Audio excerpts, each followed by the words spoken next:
Hello, everyone, and welcome to Pod TV's #1 Do It Yourself Advocate Show, Timeshare Solution or Surrender with Irene Parker. This is where we actually talk about the deceptive acts of timeshares and how to find solutions with them. Every day, we are finding more and more people have been scammed. I just want to do a little disclaimer here. We don't just do the deceptive acts. There are some good timeshares out there, and we do share that information with you. But the whole idea behind this show is now try to help prevent people from making the big mistakes and going on these wonderful vacations that they're supposed to enjoy and end up coming back home with a horror story.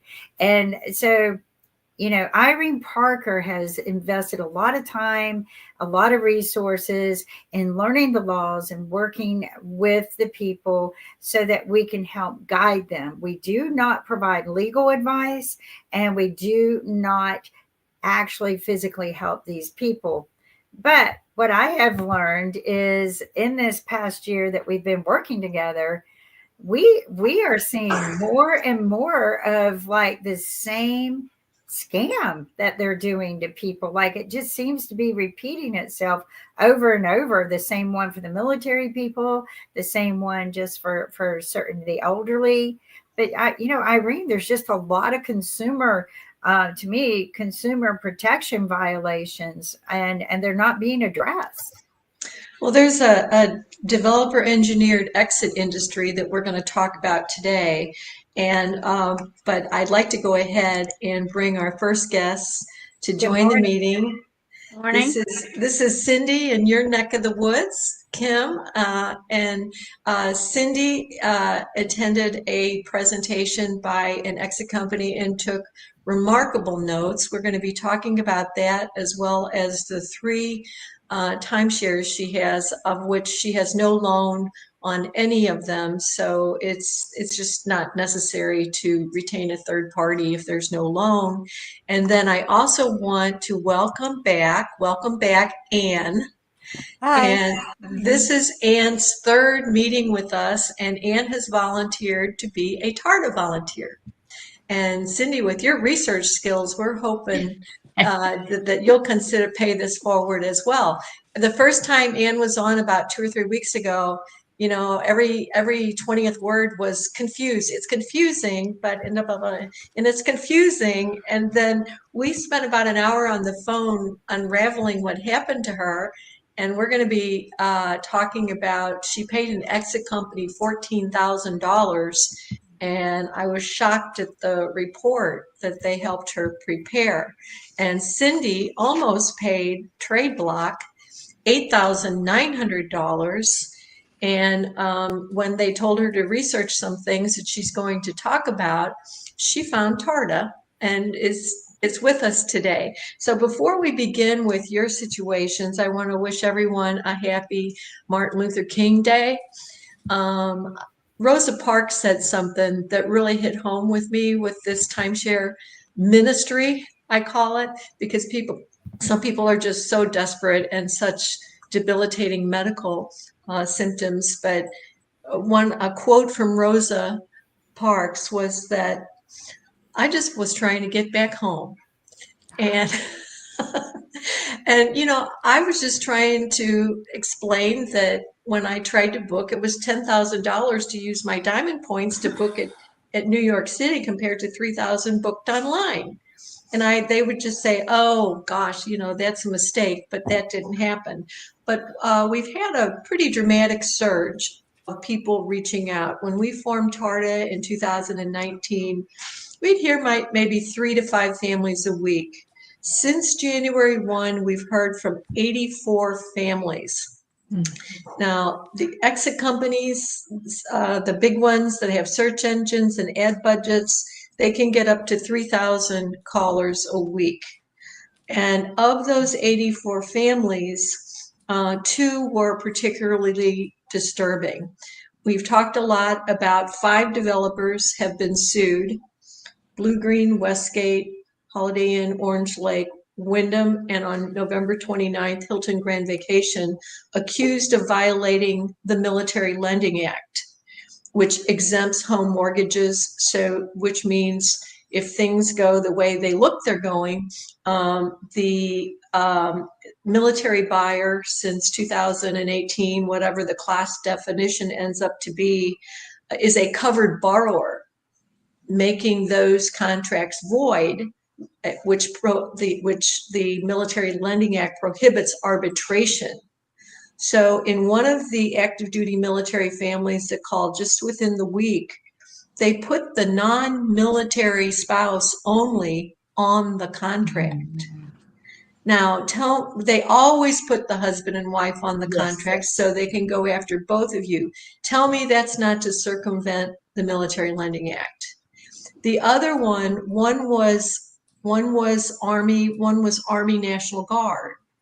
They only put the National Guard spouse because in order to be a covered borrower, if you're in the reserves or in the National Guard, you have to not only be enrolled in the Guard, you have to be activated. So we don't know for sure about that one. And then I just had another active duty call this morning that we talked about. So we also had another Harborside Sheraton person call I talked to yesterday. And speaking of exit companies, one person paid an exit company $12,000, and all they did was have her write a letter on her stationery using her return address. And the response back from Marriott, which owns Sheraton and hence Harborside, was find someone to buy it and don't pay anybody money up front. But Sherida, who works in Marriott Resales and Rentals, we talked this morning, she looked on Red Week. There were 74 listings for Harborside with zero value. Yeah. They're willing to just give it away. So why Marriott doesn't put that resort out of its misery, I don't know. The buzzword today is repurpose. So when they become a sinking ship with too many people falling behind, and someone reported on Vacation Village or Club Exploria, I forget which one, they're so much alike, that their maintenance fees showed an extra $250 to make up for the people that were delinquent on maintenance fees. And it doesn't have to be that way. In Season is what they call legacy resort, old, and they have an exit program, and I've mentioned some others as well. Okay, so let's get started with Cindy and the meeting that you attended with Trade Block. Before you give us your notes, they said that they could, well, first of all, the Better Business Bureau has on April 23rd, 2024, the BBB reviewed a pattern of complaints regarding Trade Block, alleging guarantees results in 18 months that do not come to fruition, misinforms consumers about settlement offers and completions, requests advance fees from consumers for settlement offers, provides poor to no customer service with customers during contract period, and moreover, ignores and or denies refund requests. So I'm grateful you found us, Cindy, and go ahead and tell us, what was your first contact from Trade Block? What did they say on that? It was an unsolicited call? Yes. We received a phone call, as many of us do, just phone calls from people asking about your timeshare. And they asked us if we were aware that, the that some of the timeshare weeks were being rented out for less than what, our maintenance fees were, what we be paid for. And they said there was like a lawsuit about this, and it opened up the door for us to get out of our contract. Was this And was this on the unsolicited call or at the Yeah. presentation? No, Oh, it was this on the was call. phone call. Right. Okay, go ahead. And so they offered us to come to a meeting. Now, we get multiple phone calls like this because we've been timeshare owners for almost 40 years. And we always just ignore it, turn it down. But because of some issues we've had recently with our oldest timeshare, we felt like we might need to talk with a lawyer. And so since they mentioned this, that they could help us, and led us to believe that it was like a lawyer's group. And so even though Wait a minute, I'm going to be interrupting you a lot. Okay. That's all right. What made you think it was a lawyer's group? Well, they said because there was a lawsuit that had been filed, and this opened up the door for us. I can't remember their exact wording. I didn't start taking detailed notes till I got to the meeting, but we assumed that it was like a lawyer's group, a law firm. And actually, when we got to the meeting, that's why we agreed to go. The only reason. And when we got to the meeting, and we didn't see any sign. We couldn't tell where we were supposed to go. And so a man from the desk came up and asked us, "Are you here about the timeshares?" And we said yes. And he directed us to a room where there was a table. And that is when we saw the word trade block, because I wasn't even sure if we were at the right place. And then they asked for our name, and then we were given this folder, which you see I've since marked out trade block and put TARDA. We appreciate the donation. And so right there off the bat, I spoke to two attorneys, and one of the attorneys I reached out to was attorney Mike Finn. He's been on our show before, and I just wanted to confirm that it is against the law to solicit for lawyers. And during the presentation, we won't mention the lawyer's name, but was a lawyer mentioned? Yes, during the presentation, he was like held up like the golden egg, that this is our lawyer, and all these accolades about him and awards.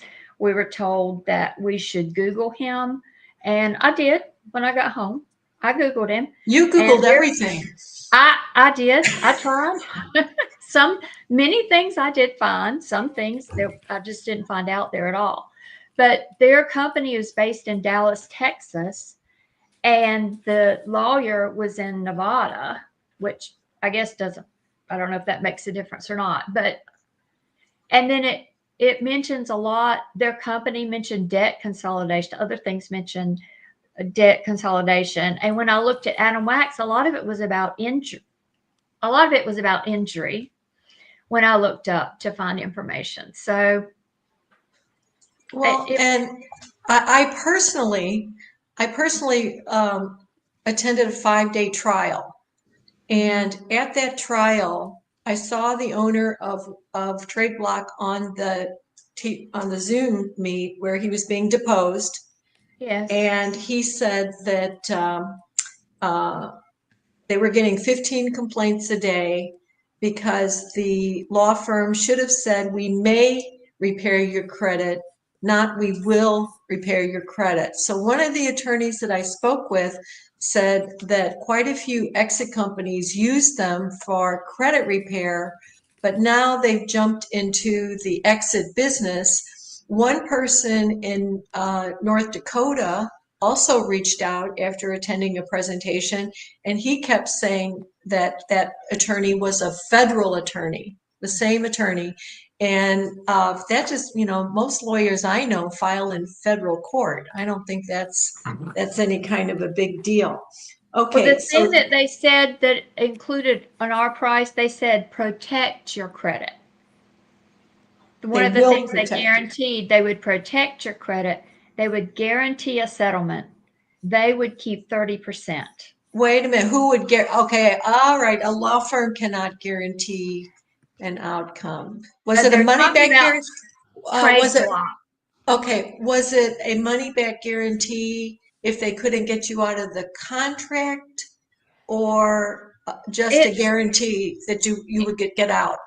if you got a settlement, they would keep 30% of the settlement. Now you paid, if you paid the money up front, then you're just paying that fee. And it says, let's see, if they would find any errors in the contract. So they said they had a group of people that would go over your contract with a fine-tooth comb. First of all, trying to look for any errors in the contract. Zoe. Well, And that if you got a settlement, they would keep 30%. okay, so in addition to the $8,999 for 3 timeshares that have no loan, if you would, I mean, if you didn't owe any money, what kind of settlement would you get? Oh, for the lawsuit that was supposedly filed 10 days ago. Okay, all right, which we couldn't find any record of that lawsuit. And all right, so then you mentioned you went to the meeting and they discussed perpetuity. Yes, they emphasize that um, that when we all signed these contracts for the timeshares, and they said it was probably written in Latin, but that all of you agreed to this perpetuity, and that, you know, whether you meant to or not, that's what you agreed to, that it would pass on to your children and your children's children, that it was, you know, continuous, So this was that you the air couldn't get out of scare. it. Yeah, this was the air scare. And as Attorney Mike Finn explained to me, um, there's nothing wrong with perpetual contracts. The house you live in is perpetual. The car you drive is a perpetual contract. The difference is if there's no resale value, it's a problem because the house we live in doesn't have a scam exit industry. We pick up the phone and we call a real estate agent. And, you know, I'm not sure what they were talking about written in Latin. I'm pretty sure perpetuity is not Latin. And so you attended the meeting in December, so just last month. Yes. Mid-December. Yes, ma'am. Mid-December. Okay, so then, and the air scare, yes, your timeshare will pass on, but they leave out the most important other half. All 50 states have laws that allow you to disclaim an inheritance within a period of time. You have to check with a lawyer to who did your will or trust to find out your specific state requirements. That Okay, little bit of information would have saved me another $8,000 2 years ago. you spent $8,000 2 years ago on an exit company? No, to put a fixed deeded week into a point system, supposedly eliminating my deed. Was that Capital Resorts? Yes, ma'am. That's a broken record complaint, not with them, but they, you know, Diamond Resorts was famous for you have a Monarch deed, you have a Sunterra deed, you have a Gold Key deed, you have an ILX deed. If you don't convert, you're going to be the last man standing. Okay, so then the next one was really funny. Go ahead, and we've had the air scare. Okay, Yes. and we've had the perpetuity scare. Okay, Yes. scare number 3, and this is really old news, is COVID. Yes. COVID They scare. they strongly suggested that all timeshares will be adding a special assessment in 2025 because of their loss of income during COVID. They estimated the assessment to be about $2,000 per purchase and could be above. Now, they actually went around the room and they asked different people where they owned. And they said, based on where you own, I can tell you what that assessment will be, what that estimated assessment will be. They told us that ours would be $2,000 for Wyndham and $2,000 for Capital. And then other people mentioned other resorts, and it might have varied a little bit. Not everyone was told $2,000. And then they told us to Google USA COVID. We decided that must mean USA Today. So I Googled, and I did find a USA Today article that talked about how timeshares actually fared better and recovered quicker from the COVID losses than anyone else by maybe 30%. Well, there was a pent-up demand. We all Yes, wanted to get get to out. the beach after COVID. Right. And they said that this special assessment would be billed in January and it would be due by April of 2025. And they said the delay was because they could not assess it, do a special assessment until 6 months after the loss of income by the resort. And then they also said, and I could not find evidence of this online, but they also said that on December 8th, they gave a specific date, 2022, that the federal court paid timeshares to close. So they were saying they've already gotten reimbursed for this. So it was like creating that sense of urgency. This was mid-December. This bill was supposed to come in January. So I want to inject just a little bit here as well. A lot of them or all of them also receive PPP loans to pay their employees, which Right. the majority of most people who receive those PPP loans in the millions did not use them for that. They banked the money and either reinvested it in the company if it was to a company or to their personal lives for early retirement. So, they did not lose money because also, if you think about this, none of this makes sense with timeshares. They're already paid and nobody got to use them. Exactly. Okay, so here's a scam of scams that the courts are allowing because they are the stupidest judges I have ever seen in my life. They don't even know what a timeshare is or how it works. They don't care because they let the big attorneys manipulate them because of money. And you were firsthand. We went to Delaware, and not just you, but Sheila, our board president, said the first thing she said is the judge didn't understand timeshare. Now, but you said also when we talked that TradeBlock said that in April of 2023, the developers filed a lawsuit about capacity that you could look up under timeshares versus New York government. I found nothing with that. And what in the world were they talking about? Was that related to COVID?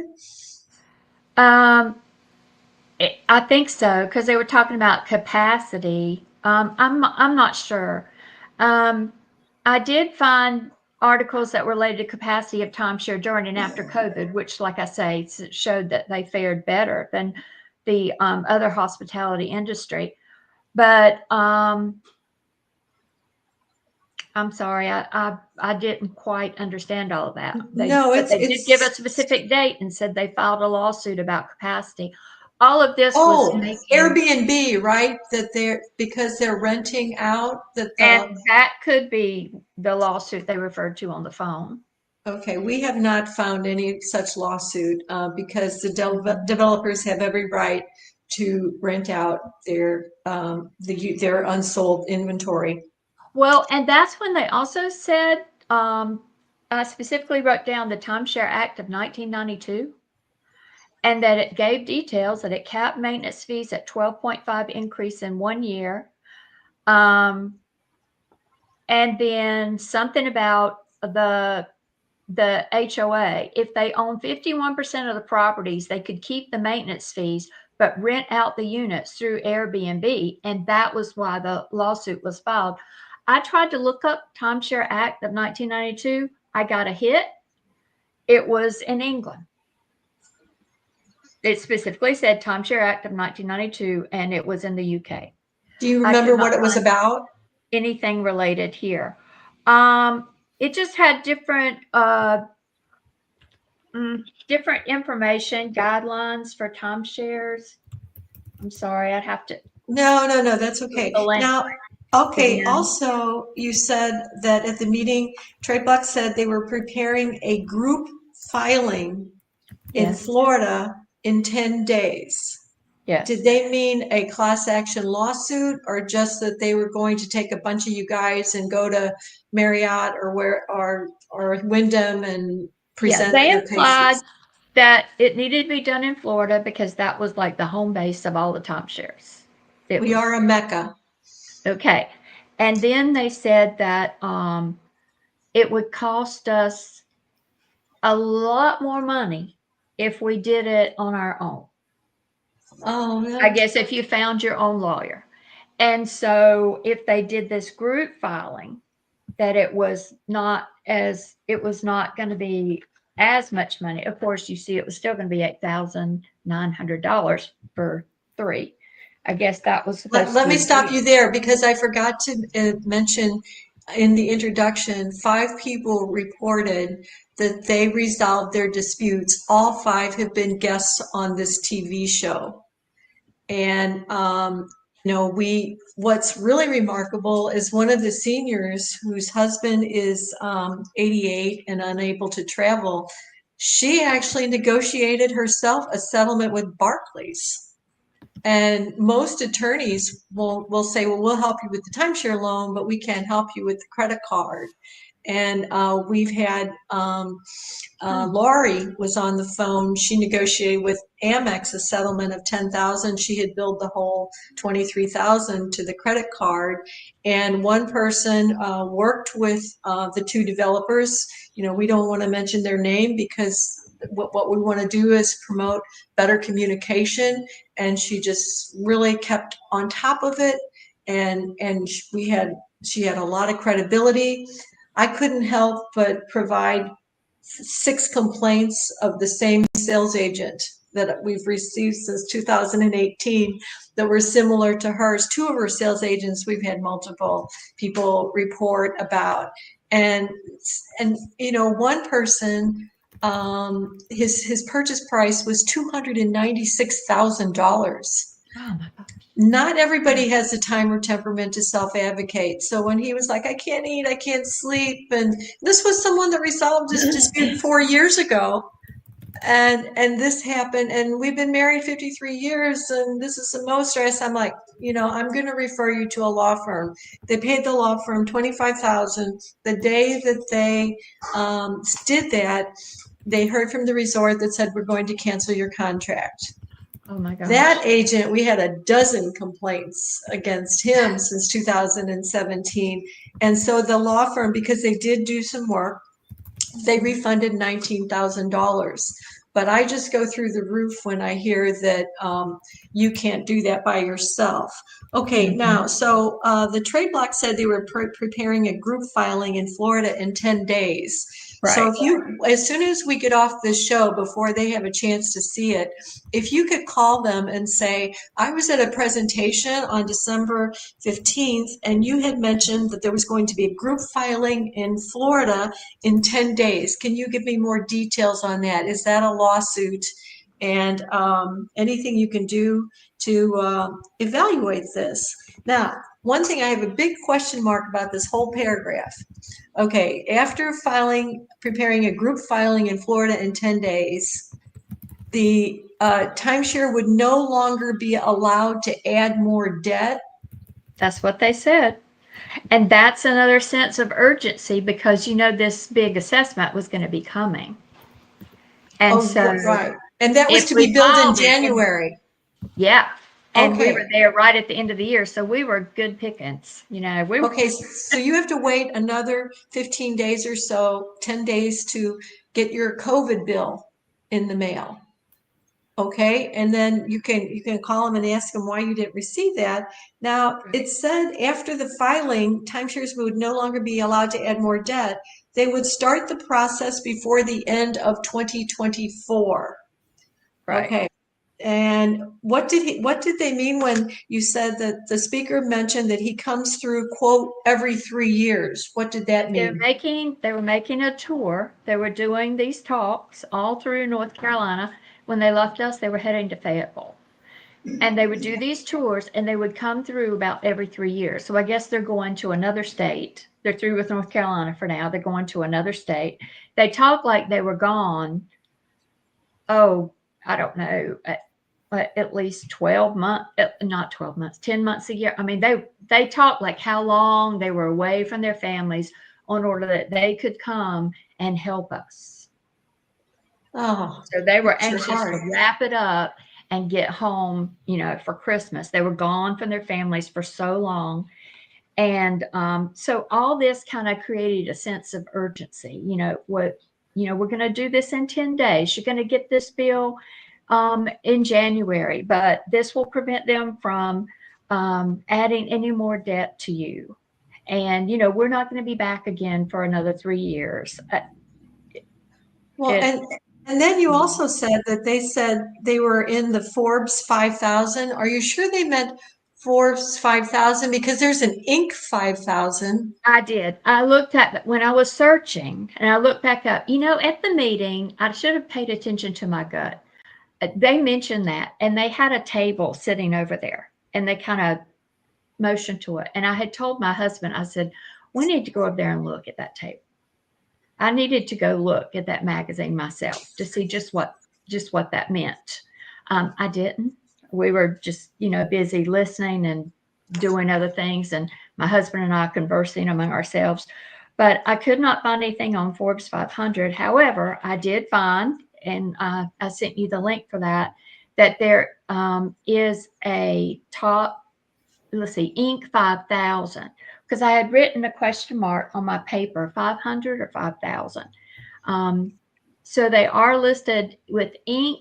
5,000 as one of the top 5,000 companies. And it said to qualify, I looked at the qualifications. To qualify for that listing, you must be independent, privately owned, domiciled in the United States, have a revenue exceeding $2 million in the previous year, and revenue 3 years prior to that in excess of 100,000. That did not endear me to them. That just let me know they were making a lot of money. Yeah, for a small company. And so this might need to be a 2-part show. I had no worries about running out of things to talk about on this show. And so, let's hold off on your 3 resorts and see, make sure we have time, or else we'll be asking you to come back again in the future. But Anne, you paid an exit company, and you $14,000, correct? And when did you? Are you muted? Yes. She did it. She's going to have to unmute it. I can't. Yeah, okay. Well, I'll go ahead and read.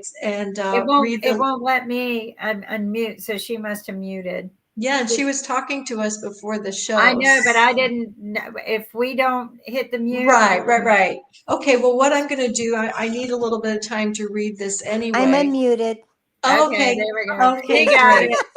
Way to go, girl. So, Anne, I was just going to read the letter. You paid $14,000 for this, and I feel that should be refunded. And we're not going to say the name of the company because some do refund, but it's a short letter. We signed up with an exit company. Oh wait, no, here it is. Where is the letter? Oh, we hope this letter finds you well. This was sent on May 1, 2024. We are reaching out to formally request the termination of our timeshare agreement. Upon entering this contract, we were under the impression, based on information provided, that we would have the ability to travel to Maui as part of our deal. I was like, well, of course you can travel to Maui. What's the problem with that? Unfortunately, it became apparent that this option was not available, which was a deviation from our initial understanding and reason for our investment. We invested $10,000 based on insurances, and had we been fully aware of the actual terms and limitations, they would say, those are in the contract. You should have read the contract. We would have not chosen to upgrade our membership. This led us to the decision that continuing this is unfeasible. Additionally, we would like to address the delay. That's a little paragraph about some medical challenges you had. And then it took a good hour and a half for me to understand what really happened. And it was one of the most confusing I think I've heard. So I'm going to perform your experience, and you jump in anytime to let me know if I've got this wrong. Okay, you first purchased a floating deeded week in March of 2022, and you told that person that, and that was for 17,000 and some change, you told that person, we only want to go to Maui, and we only want to go to Maui the first week of the year, correct? Yes. Okay. We have, I know 2 former sales agents, and both of them said if someone had said that to them about Maui, that's a high demand week, and they would have told you that that's very, very difficult to do that.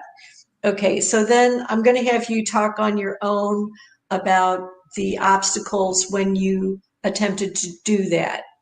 Okay, the second purchase that was June, okay, no, first purchase March 2022, second purchase November of 2022. And you received a phone call, and he convinced you that you didn't have enough points, but he couldn't promise Maui because not enough points. But if you upgraded and you bought more points, then you would be able to stay anywhere on Maui. Correct. Okay, so at this point, you're okay with staying anywhere in Hawaii. Doesn't have Yes. to be Maui. Okay. Okay, so then the third purchase, which we put second purchase, the third purchase was December of, and then I called one of our resources. It's a Hilton expert, and she did say that they have 2 websites internal on their booking site. One is RCI and one is San Francisco SSFX Resorts that you might have been able, but we don't know if you booked that week. But in December of 2023, we stayed, and they told you they could still provide you the opportunity to stay that first week on Maui only if you upgraded a third time. Yep. Okay. All right. Now take us through, you paid the money in to $14,000 to this exit company, and take us through what happened, what they've done for you, and what the result was from the resort. Okay. So with the exit company, they obviously took our $14,000, but what they did was sent us a letter, or they proposed the letter that you had read that said, "Oh, we didn't get to send to Hilton to say, okay, send them this proposed letter, or email, which had so many mistakes in it, but we're okay, we'll go ahead and send that." And then Hilton responded back. Actually, even before we went to the exit company, they responded back because we wanted a deed back and we didn't qualify because we had a loan. So anyway, so then Hilton just said, no, we can't do anything about that. So then back and forth, there were tons of emails back and forth between the exit company and us that we would submit, and tons of mistakes. We had to keep like, oh, no, it wasn't that date, or no. They even had the wrong names. I mean, it kept going back and forth. So anyway, Well, in addition to I filing with Hilton, what regulatory agencies did you file with? Regulatory agencies? BBB, I believe. I Not did. the Florida Attorney General or the No, Hawaii Attorney General? no. Okay, okay. The most important is the Hawaii Attorney General that's very pro-consumer, kind of like New York is pro-consumer. And Illinois for Kim was pro-consumer. And Florida protects the developers, in my opinion. But still, to have it on record is really important because they may ignore you, but typically they won't ignore an attorney general. Okay, so what happened with the Better Business Bureau? They sent me a response that Hilton sent back, saying to call Hilton and talk to them about it. And so we did call Hilton, and it was supposed to be a resource specialist or something like that. Anyway, and all she wanted us to do was she goes, of course I can schedule you in Maui. And this was the last week Exactly, that's what I said.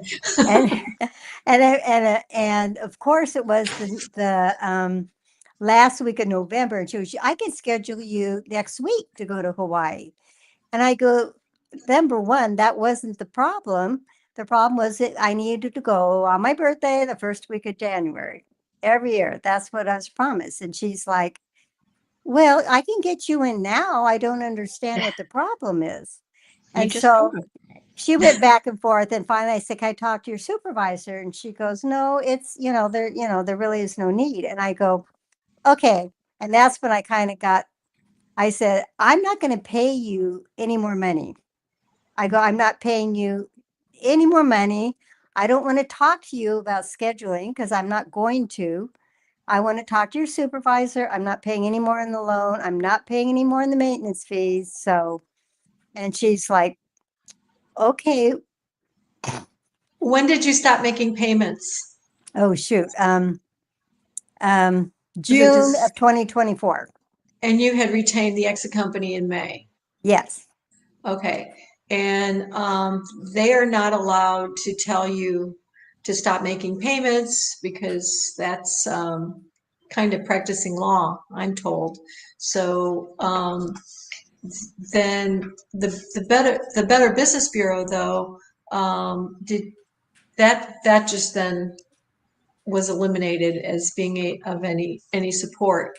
So now we had someone on our show in the past that received a $22,500 refund. And Cindy, she also had 3 timeshares from the exit company. This one was so bizarre. They said that Anthony Sabatini, who's a former congressman or current congressman, was behind their efforts and funding this. They don't even need any money because they've got all these grants and everything, and met with a mediator, came back like Moses and said, you were released from all 3 timeshares. Well, a few days later, by the way, you need to pay $22,500 because the resorts require 7 years of maintenance fees. So I got on the phone with her with 2 resorts. One of them was in Kentucky, Cadiz, Kentucky. I've been there. And she said, I want to interrupt you and let you know our board president is listening to this conversation because he got duped as well. And they said, we are horrified. We are going to send an email out. We will take your resort back immediately. And the second one was Stormy Point, I remember. They were equally horrified. And they took hers back immediately. Hilton would not take back the Diamond Points because they had paused transitions. So that initial call with finding out there was no responsible exit at present, and you can imagine the glut of pausing it for a year once it opens up. And so to just take your chances and pay your maintenance fees. But in defense of the exit industry, without our nonprofit that we're all volunteers, and who's crazy enough to do that anyway, people need support. The biggest thing is finding somebody to listen to you. And now let's go back to Cindy for a minute here. And let's take the one that one of our experts on timeshare transfers. That would be Kingfisher. Yes. Explain what's going on with Kingfisher, and I was so appreciated our expert giving you the advice he gave you, not only Yes. about Kingfisher, but about trade block. Yes. Okay. The Kingfisher is like a soap opera at the moment. It's our oldest resort. We bought it when our children were toddlers, so we could go to, so we could trade and go to Disney World. And our son is now 43. We did go. We enjoyed many years at the Kingfisher. It's right on the beach at Myrtle Beach, South Carolina. Kimberly, you'd be familiar with that. In Garden City, we had a 3-bedroom penthouse. The view was beautiful. And it was just, we traded through RCI and went several places to begin with. And then it's the 3rd week in January. It's a fixed week. But then we just used it as a time to relax after the holiday busyness. And we would go, we would stay for a week and enjoy the beautiful view. And we had a hot tub on our penthouse patio that we enjoyed. And we'd go to the arcade and stay with our in-laws. They loved it. We did that. So we did that for multiple years. And haven't really complained. Now, I will say that it has not been upgraded. Maybe in the last 5 years, the bathrooms were upgraded. But the furniture is the same furniture from almost 35 years ago. And actually, even the bedspread is the same that it was. There have been a couple upgrades in the kitchen. But, we would go, we paid our yearly maintenance fee, and we would just go. And our maintenance fee over the years has ranged from $500 to, I think the last year it may have been $700. Some years back, they removed our hot tub and did some repairs to the balcony. And then we kept waiting for it to be replaced, and it never was. And they said, well, it's not safe for us to replace the hot tub on the balcony. And then I think maybe a couple of things with the structure, some maintenance was done. And then last year, we went last year in January and stayed. Over the years, there have been some leaks a couple of times, the ceiling, and we would be told, well, we can't really do anything about that. There's one more penthouse above us. And so they would just try to patch it, but it never did work very well. So we stayed in January last year. In March, we got a letter, information saying that the resort was going to be closed. They found some structural issues. They sent us pictures. They said that the county had come up with a safety plan. They sent us a detailed plan about that the county had come up with, like for if it would work to fall, and the businesses nearby, like a safety plan for them. So they closed it, and then started sending us estimates of what it would take to have it repaired. The first estimate based on an average of $2,500 per owner. Then we went to a meeting in June to discuss this, and we had been told that it sounded urgent. Like we were going to discuss what could be done because we've gotten this estimate of $2,500 per person. How many attended the meeting? How many attended? Oh, there were so many people that attended. They had first reserved a small room at like a Holiday, where was it? Maybe at a Holiday Inn. And when we got there, my husband and I got in the room, and then we were waiting for the meeting to start. There were still people standing in line. They came in and said, the fire marshal says that we have too many people. If there are 2 of you here, would some of you step out and let someone else come in? It was too important. No one would leave. Well, and if you go to my Facebook banner photo, it's in Barrie, Ontario at a Wyndham, Carriage Hills and Carriage Ridge annual meeting. Yes, they did a they they did a GoFundMe so I could attend the meeting, and the first one was closed because my picture on my Facebook is 1,000 people standing outside, and the Yes. building only held 300. Carriage Ridge and Carriage Hills, Wyndham has certified exit unless you're Canadian, and so they would not let anyone out for any reason whatsoever. So those resorts have been resold as whole use condos. How about So that? that sounds like that's what this one might want to be.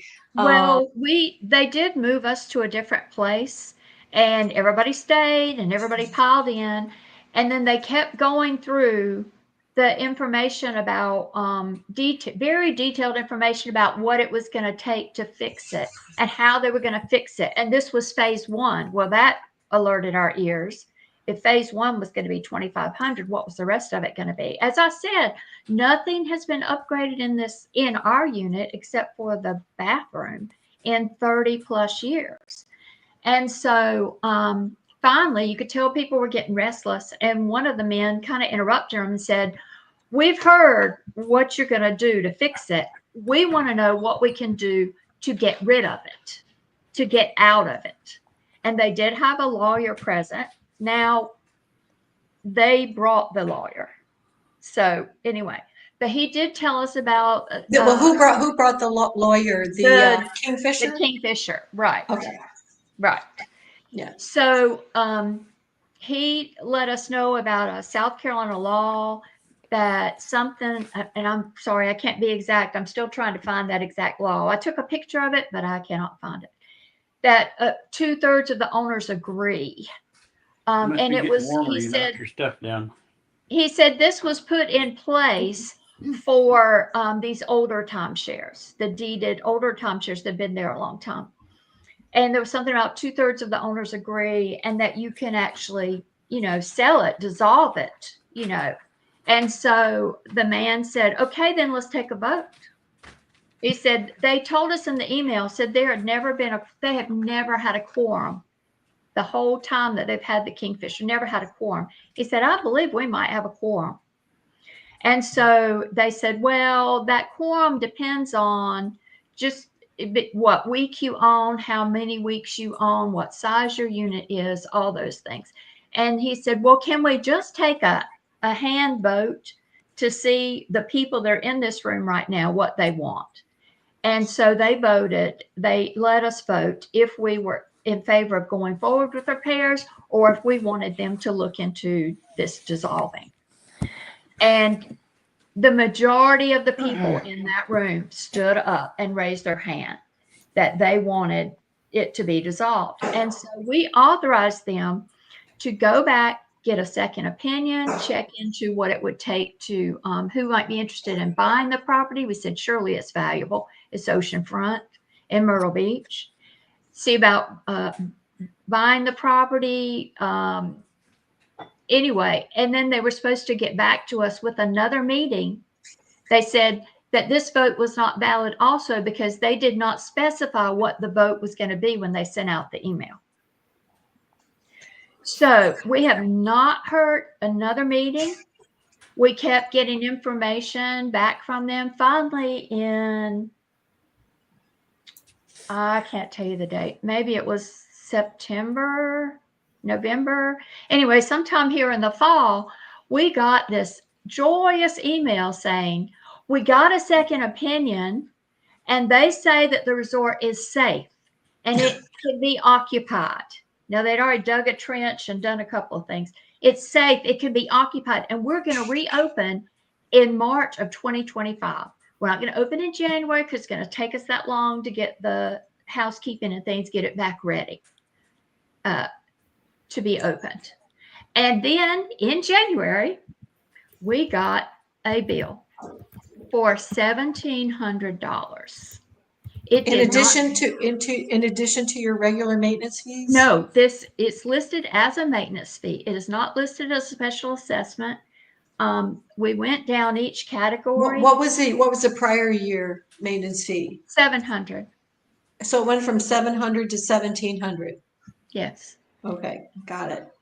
And And we looked line by line. Jake helped us. He said, okay, let's go through line by line and see. The highest increase was in housekeeping. That's where the big jump was. Do you remember how much it was? I should have gotten that bill out. No, you're doing great. Don't worry about it. Okay, so getting back to Trade Block, they said they could release you from that with a quit claim deed. Yes. Okay. And what our expert told you is that likely the resort would not accept it. Would refuse the quit claim deed. And even if, and then he also said that if they offer a money back guarantee, they'll probably, and this is throughout the exit industry, they tend to find a technicality that you didn't do this or you didn't do that.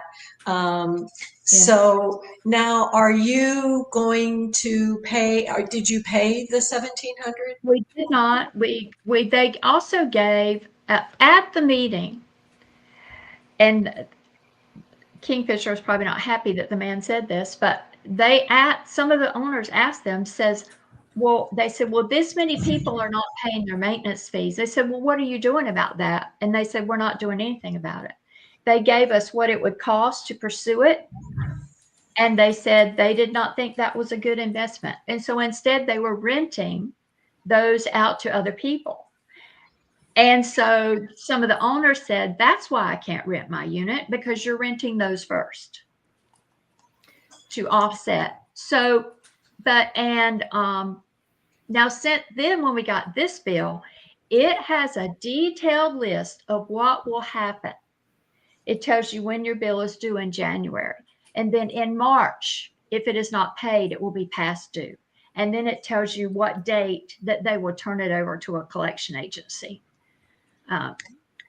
So just interesting to me, the many different twists that they do to make money off the broken backs of their clients is, if they're renting out the properties to cover their losses based on the fact they're not paying their fees, that's recovering the fees. And the people can't use their own properties because they didn't pay their fees. Seems like to me it's done, it's paid for, there should be no debt collection. I do want to bring up a very interesting fact, and Irene, please don't hate me, this is fun facts. I just learned today that Donald Trump, his properties were sold, some of their best condos, to Hilton timeshares. And Donald Trump is invested heavily in timeshares. So that's one of the reasons why the laws changed that year, because he was invested in 2012. And that's when he sold some of his high profile properties, but he didn't really sell them. He still owns the buildings. He just let me interrupt you though. So in 2016, during the election, I have a picture of David Siegel, that owns Westgate Resort, standing next to Trump on the podium. And the Consumer Financial Protection Bureau had been investigating Westgate for 2 years. And Diamond was scheduled to be next. This was reported by BuzzFeed, and they dropped that investigation immediately. So, there are issues that are important. I understand both sides of both political fences. He invested in 2019 while he was president, and he was at a world conglomerate thing. All he did was pitch his properties, and then one of the Times Magazine journalists said, is he our president or is he selling timeshares? So he is heavily invested in the timeshare industry himself. So I don't think we're going to get much support. And I know we're at the top of the hour. We have 1 minute, but I want to make a disclaimer. One of the active duty people that called me, when he told me the name of his exit company, I said 99 out of 100 are scams, I think, or unnecessary. You called the one that I think is honest. So I'm aware of 2 that they don't charge excessively. They really are trying to do the right thing, and people need support. Yes. So any closing comments from Cindy or Ann? And Kim, you can Yeah, I made my comment for the day, but go ahead. we tried to get through the whole day without politics, but we just Yes. couldn't do it. Sorry. I just I would thought that say- was interesting. I just thought it was interesting. It I had was no interesting. idea. I had no idea. Keep spreading the word about TARDA. Yep. Get help and Yeah. reliable information, because there's a lot of misinformation out there. Thank you for that commercial. And don't feel stupid. The people that don't want to get involved Yes. I felt really stupid. I Yes. was like, too. oh my I God. did When my too. first, I felt They terrible. make you feel that way. Yeah. Yes. No. Yeah. Don't buy, they lie. What Yep. they tell you is not what they sell you. Be careful. Just be Yeah. careful. Don't take the contract based on what they told you. Take it home. But I will tell people it's not a deed. It's a vacation owner interest. It is not a deed. They And I do think they do have deeds. Right, Yeah, but there are but deeds. they told me mine was a deed as well, and it wasn't. It was Mm-hmm. a vacation owner interest. So those are some things I think that can be fought in law. But until then, stick together, keep joining us, bring your stories to us, because Irene always just figures out we've got some steps you can take yourself to help you get out of the situations that you might be in. Everyone take care. Thank you very much for joining us. We'll see you two again. Bye-bye. Thank you. Bye.